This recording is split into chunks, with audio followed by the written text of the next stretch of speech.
제가 왜 이렇게 갈수록 힘이 나는지는 모르겠지만 다 우리 의원 여러분들께서 공감해 주시기 때문이라고 생각합니다.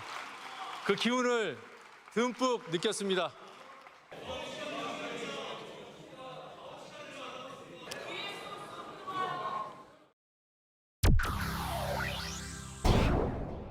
오늘 방송법 개정안에 대해서 무제한 토론 필리버스터가 진행되고 있습니다. 저는 방송과 관련된 법을 개정함에 있어서 왜 이런 필리버스터가 진행되고 있는지 솔직히 잘 이해가 잘 안 됩니다. 그래서 저는 필리버스터 방송법 개정안 찬성 토론을 하면서 이 법의 목적이기도 한 방송의 정상화, 상식의 회복 이런 목적을 가지고 이 시간에 임해야겠다 이런 생각을 하고 있습니다. 국민의힘에서 차지하고자 하는 국민을 만나는 시간을 제가 단 1분이라도 더 빼앗아야겠다라는 심정으로 이 자리를 지키겠습니다. 왜 방송법을 개정하냐고요? 현행 방송법 체계에서 국민의힘 정권이, 윤석열 정권이 무엇을 했는지 정말 하나하나 따져봐야 됩니까? 21대 국회에서 과방위원장을 가져간 그 순간부터 어떤 계획을 짜고 어떤 절차를 거쳐서 무슨 일을 벌였는지, 어떤 일들이 대한민국 방송계에서 일어났는지 정말 하나하나 다 소환을 해야 되는 겁니까? 저는 방송법을 개정하는 주체가 우리 민주당과 또 함께하는 여러 정당 아니라고 생각합니다. 지금 방송법의 실질적인 개정 주체는 윤석열이고 국민의힘, 그들이 만들었던 그 정권이 지난 3년 동안 방송계에, 우리 사회에 끼쳤던 그 해악이 방송법 개정의 필요성을 확인하고 추동하고 있다고 생각합니다. 제발 자신들이 얼마나 무도하고 집요하게 방송을 장악하려 했으며 또 망가뜨렸는지 잊지 않으셨으면 좋겠습니다. 멀쩡하던 보도 전문 채널, 공기관들이 대주주로 있던 그 YTN이 하루아침에 유진이라는 사기업에 넘어갔습니다. 구성원들이 원했습니까? 대주주가 원했습니까? 안 팔겠다는 대주주 팔 비틀어서, 목 비틀어서 파는 쪽으로 입장 정리하게 하고 지분 매각 주관사까지 선정됐는데 갑자기 주관사가 바뀌고 대주주 둘이 각각 따로 팔아야 정상이라고 했는데 갑자기 합쳐서 통으로 매각하고, 그것뿐입니까? KBS 대한민국 제1공영방송 사장에 윤석열의 술 친구를 갖다 앉히고 그 무능하기 짝이 없는 그 박민희라는 KBS 사장이 제일 먼저 한 것이 대국민 사과입니다. 하다 KBS의 생명줄과도 같은 수신료마저 분리 징수가 가능하게 만들었던 장본인, 그자가 어떻게 KBS 사장이라 할 수 있습니까? 그 바통을 누구에게 넘겼습니까? 이진숙 반통의 2인 체제가 KBS 이사진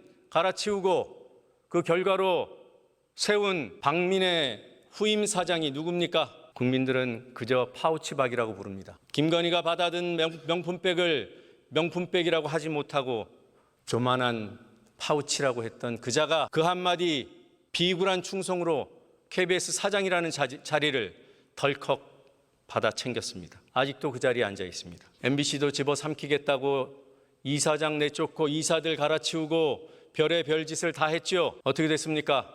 그나마 법원에서 제동을 걸어서 MBC를 장악하는 데는 실패했습니다. 방통위 2인 의결이라는 기상천외한 방식으로 어떻게 방통위 역사에 한 번도 없었던 일이 이동관, 김홍일, 이진숙을 관통하는 3명의 위원장이 이어서 그런 행태를 벌일 수가 있습니까? 이게 어느 한 개인이 한 일입니까? 윤석열 혼자 했습니까? 이 자리에 앉아있는 이진숙 위원장 혼자 했습니까?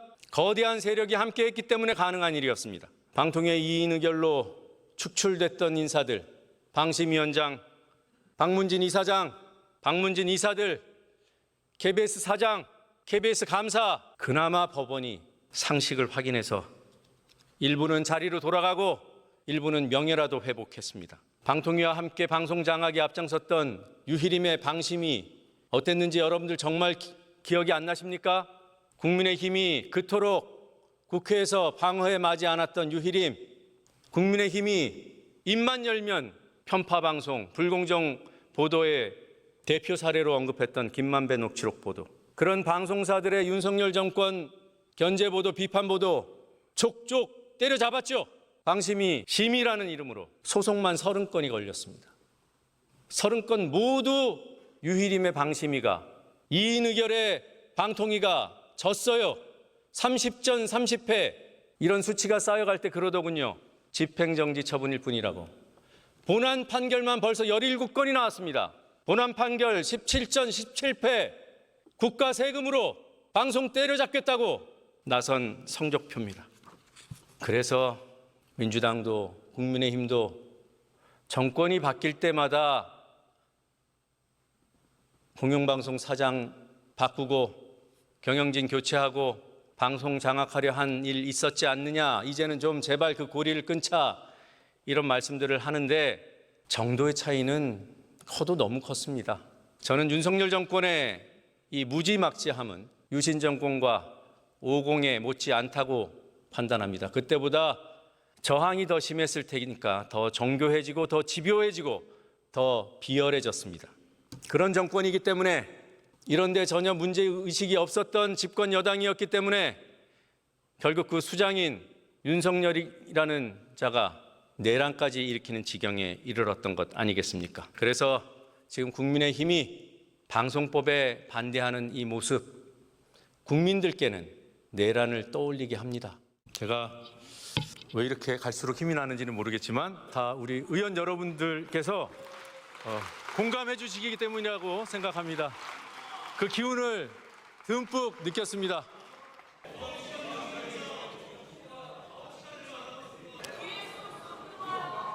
제가 여러분들께 말씀드리고 싶은 거 하나 더 있는데 그냥 할게요. 2007년 3월에 세상을 떠나신 고 황유미 님, 삼성 반도체 공장에서 일하시다가 백혈병에 걸려서 돌아가셨습니다. 이렇게 돌아가신 뒤로 삼성전자는 돈으로 어떻게 해보려고 죽음을 덮기 위한 돈의 크기와 무관하게 그렇게 시도를 했고 압박도 했고, 당사자들은 유가족은 협박으로 느꼈고, 그런 일이 있다가 2011년에서 2013년 사이에 산재 판정들이 막 나옵니다. 이 사업장에서 유사한 사건들이 발생하는 거죠. 그래서 사회적인 여론이 비등하니까 삼성전자에서 대표이사 부회장 명의로 중재안을 받겠다고 선제적으로 발표를 합니다. 그래서 2014년 12월에 중재 조정위원회가 가동되고 있었는데 활동을 시작한 지 약 7개월 만에, 그리고 삼성전자가 우리도 받겠다라고 입장을 공식적으로 낸 때로부터 약 2개월 뒤에 중재안 냅니다. 권고안이라는 이름으로 삼성전자는 1천억 원 규모의 공익재단을 설립해서 공익재단이 보상하도록 하라, 이렇게 권고합니다. 근데 삼성전자가 중재안 받겠다는 입장을 틀어서 1천억 원은 조성하겠다. 그런데 보상 주체는 공익재단이 아니라 우리가 하겠다. 그래서 삼성전자의 자체 보상 기준이 만들어지고 실행됩니다. 실력 행사가 이루어집니다. 그래서 보상을 삼성으로부터 직접 받은 분들도 상당히 많이 나왔어요. 그런데 그 황유미 씨의 죽음 이후에 그 도움을 줬던 노무사 조직이 있습니다. 반올림이라고 아시죠? 반올림에서 추상컨대 공익재단을 통해서 보상할 때보다 삼성이 독자적으로 보상을 하면 약 둘 사이에 1.5배의 차이가 있다. 그렇게 했지만 언론은 다른 입장이었습니다. 조선일보 보도 하나를 말씀드리겠습니다. 그런 기업에 대해 마치 호구를 만난 듯 천문학적인 금액을 요구한다면 이런 환경에서 누가 기업하려고 하겠는가? 딸을 잃은 아버지가 호구를 만나서 한몫 챙기겠다고 그렇게 살아오신 분입니까? 이 기사의 주인공은 어떻게 죽음 앞에서 유가족에게 기업을 호구 취급하면서 돈이나 뜯어대려는 그런 사람으로 규정합니까? 삼성이 자체 보상한다고 했던 기준에 이탈하는 분이, 그래서 삼성으로부터 보상을 못 받는 사람인데 산재 인정을 받는 일이 이 이후에 생깁니다. 그럼에도 불구하고 삼성은 보상하지 않아요. 왜? 언론이 도와주니까. 삼성 기준에서 이탈해 있지만 산재로 판정받은 분에 관한 기사가 안 나옵니다. 주류 언론이 쓰질 않아요. 그러다가 갑자기 엉뚱한 기사 하나가 터집니다. 유엔이 삼성을 칭찬했다. 삼성의 백혈병 해결 노력을 긍정적으로 평가한다. 높게 평가한다. 이런 기사가 쏟아집니다. 출발은 연합뉴스 기사입니다. 수십 건에 이르는 그 기사들 쭉 검색해봤더니 연합뉴스가 제일 먼저 출고를 했는데 그 이후로 이어진 수십 건의 기사들이 다 연합뉴스 베끼기예요. 연합뉴스 내용을 한 문장만 읽겠습니다. 유엔 인권 특별 보고관이 반도체 백혈병 논란에 대해 과학적 인과관계를 확인할 수 없다는 것을 사실상 인정하고 기업의 해결 노력을 높이 평가. 인과관계도 없는데 삼성이 공익적인 차원에서 해결 노력을 했네라고 극찬하는 겁니다. 그런데 자, 이런 기사가 복제되고 심지어는 갤럭시 노트 7 배터리 문제로 이런 문제가 있었던 모양이에요. 그럼에도 불구하고 삼성전자는 전공법으로 백혈병 사고 대처법에 궤적을 걷고 있다. 위기를 기회로 이런 찬사 보도를 쏟아냅니다. 그런데 그 유엔 보고서 작성자 특별보고관 그분이 얼마나 참다 못 참겠다고 생각을 했는지 유엔 인권 이사회 중에 이런 발언을 합니다. 지난주 한국 언론들이 잘못 전달한 내용이 있어 이 기회에 특별히 한 가지를 강조하고 싶다. 삼성전자나 대한민국 정부 어느 쪽도 노동 환경의 안전함을 입증하지 못했다. 이 보고관은 한국 언론에 기고도 합니다. 끝으로 한 문장만 읽겠습니다. 최근 일부 언론 기사는 내 보고서를 심각하게 오독해 삼성전자의 노동 조건이 전직 노동자들의 질병과 장애를 일으켰다는 증거를 찾지 못했다고 보도했다. 내가 기업들, 정부, 과학자들, 변호사들, 중재자들, 피해자들과 나눈 대화에 따르면 이는 진실이 아니다. 이게 우리 언론의 진실입니다. 감사합니다.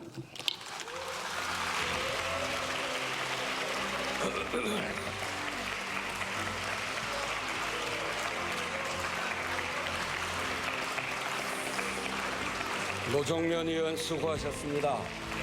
아침 7시 8분에 시작을 했는데 지금 오후 4시 13분이니까 9시간 5분 했습니다. 참 수고 많으셨습니다. 특히 언론의 여러 오보를 들어서 하나하나 설명하는 게 국민들의 관심을 많이 끌었을 것 같고 천성산 사건이나 황유미 반도체 백혈병 사건을 예를 들어서 설명한 건 많은 울림이 있었을 것 같습니다. 투표 결과를 말씀드리겠습니다. 재석 180인 중 찬성 178인, 반대 2인으로서 방송법 일부 개정 법률안 대안은 가결되었음을 선포합니다.